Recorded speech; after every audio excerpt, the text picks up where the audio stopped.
Today we had a great Nintendo Direct Mini that showed off several new third-party titles coming soon to Switch. One of my favorite announcements all day was the reveal of a free demo for Live Alive out now on Nintendo eShop. I had the chance to hop right into the demo, making it to the end in each of the 3 available stories. Out of the game's 7 stories, we're able to test out the space set Distant Future story, starring the small circular robot with the horrendously ill-fitting name Cube, Twilight of Edo, Japan, with the promising young shinobi Oboromaru, and Imperial China, where our main character is an elderly kung fu master, the Earthen Heart Shifu, who is on the hunt for worthy disciples to teach his craft.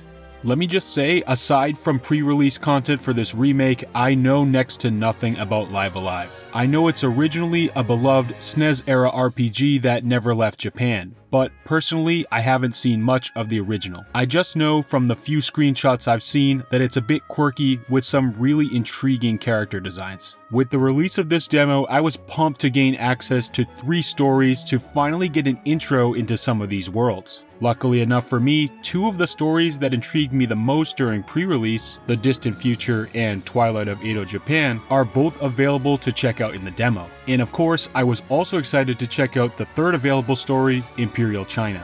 Here are my thoughts on all 3. I started off by selecting The Distant Future, starring Cube.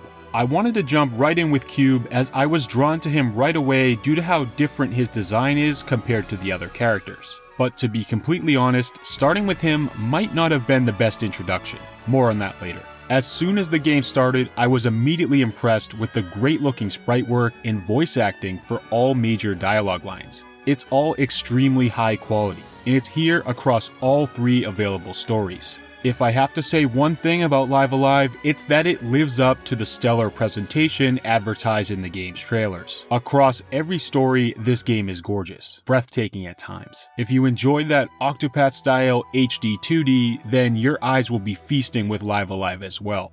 The one thing I will say about the presentation though, there are load screens everywhere. Pretty much any area switch will bring one of these up. They have game tips on them for you to read, but the load screens themselves are too fast to even serve that purpose. They're gone before you can even read the tips on them, so why even bother?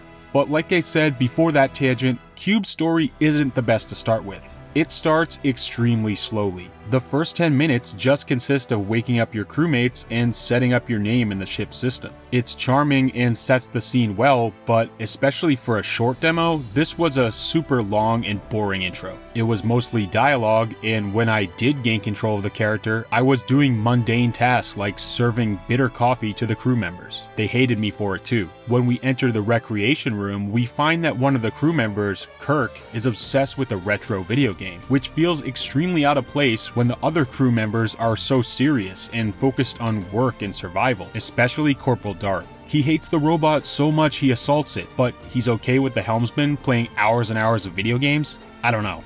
The video game does serve a purpose though. It's our only hint of combat in this entire section of the demo.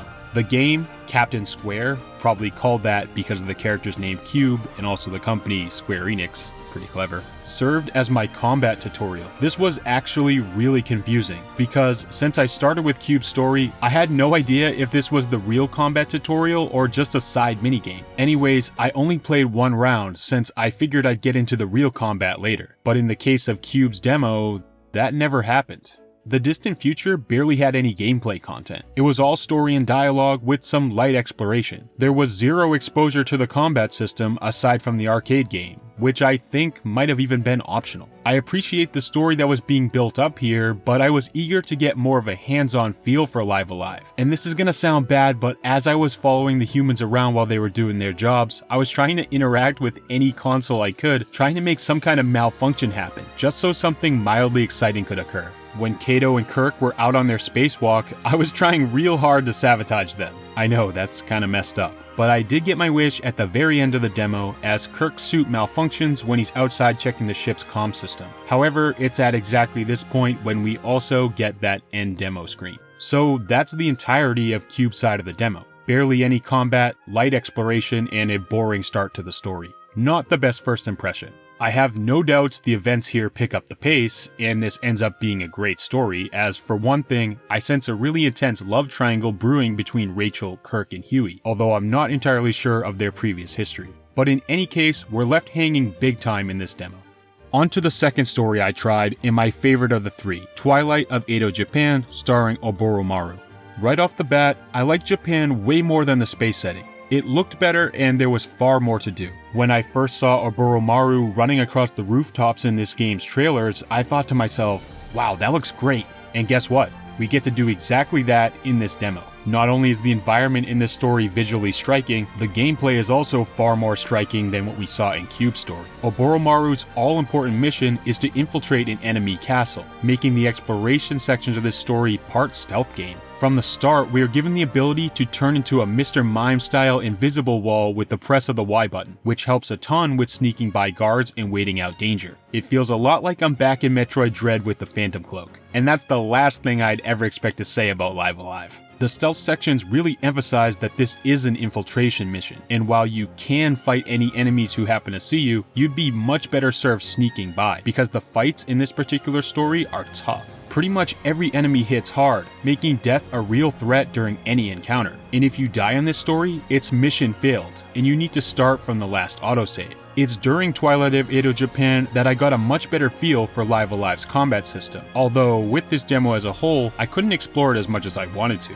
From testing, the two main mechanics to keep in mind are the charge gauge, which when filled allows characters to use abilities, and position on the grid, which appears on the floor beneath each battle. Every encounter is mapped out on a strategy RPG style grid. Characters can move freely around the grid, but each ability used will have a specific range and area of effect. Therefore, it's important to position characters effectively before using abilities. Most abilities on show here were simple damaging moves, sometimes with a secondary effect like a stun or knockback, but some had a lingering area of effect, such as Oboromaru's Firefly's Wake, which heats up certain squares on the grid to deal consistent damage to anyone standing in range. Aside from being my first real intro to combat, the beginning of Oboromaru's story felt really unique not only to the other stories in Live Alive, but also from other RPGs I've played in this style. Like I mentioned, I was sneaking around scaling buildings, but I was also crawling around with the mice in an attic, spying on castle members through peepholes, learning secret phrases, and needing to keep mental notes of all the correct hourly passwords each time the bell sounded. It was all really unique and memorable. I haven't played anything else like it. Like I said, Live Alive is a quirky RPG, but Twilight of Edo Japan is by far the quirkiest part, at least in this demo, which I didn't expect. My only complaint is that it ends far too quickly, and in such an abrupt fashion. As soon as I successfully broke into the storehouse and obtained the storehouse key, I hit the end of the demo. As with all three of these stories, the mystery is kept very high here. I still don't know exactly why I was infiltrating, or whatever happened to the father and son bandits I met in the attic, but when I get my hands on the full game, Oboromaru's will be the first story I pick back up. Just as gameplay changed a great deal from the first story I played to the second, it changes again quite a bit in the third story, Imperial China. Here we are in control of an old kung fu master, the Shifu, who lives alone in the mountains. The Shifu's main mission, finding disciples to teach his ways, serves as the impetus that drives the demo section of this story, forming a party of characters. There are three branching paths in Imperial China the Shifu may take. One is a bamboo forest where he's confronted by a female bandit. The other path is toward a local market where he's tasked with stopping a man trying to steal meals from a restaurant. And on the third path, he intervenes during some trouble in a small village, as a young boy is being pressured by a group of ruffians to steal from innocent people. I completed the events at each location in this same order: forest first, market next, and village last. But I believe you can complete them in any order you'd like. A little detail I found interesting, some of the plants I was able to pick up in the forest, I was then able to give residents of the village who were suffering from illness to cure them. This was a cool touch that added an interactive element between the two locations. I'm wondering if there are more little details like this in the demo. If you know of any, let me know in the comments. I'd love to hear all about it. Anyways, at each destination, the Shifu is able to solve the altercation, and at the end, recruit the former miscreant to be one of his disciples. However, doing this requires the Shifu to win a battle, making his story certainly the most combat-focused. Luckily, the Shifu starts at level 10 and is kind of a beast in combat, so most of these fights end up being a breeze. Once you manage to win them all, the Shifu ends up obtaining 3 eager new Kung Fu students in the process. As they head back to the Shifu's residence to complete their first training sessions, the demo ends, leaving us to wonder about their futures. And that concludes the 3 stories that are available to sample in this demo. My thoughts? The Distant Future with Cube is the more character-focused one. Twilight of Edo Japan with Oboromaru is more action-focused with added stealth elements. And Imperial China with the Earth and Heart Shifu is more focused on combat. So pick your poison, or try them all. I'm excited for this game, of course, but with all the great stuff coming out, I'm not sure yet if it will be a day one buy for me. A certain other RPG might get in the way of that. I have to say though, I'm impressed with this demo, and Nintendo has been on sort of a hot streak with these lately. Overall, I liked my time with it, exploring a little bit of what this classic JRPG remake has to offer. Personally, I would have played the stories in a different order if I could go back. I'd probably do China first, Japan second, and then the Distant Future last. So if you're still looking to check out the demo, give that order a try. Have you tried out the Live Alive demo? What do you think? Are you excited for this game to release next month? Let me know your thoughts and feelings in the comments. And remember to keep it here with this channel for more quality Nintendo content. Thanks as always for watching.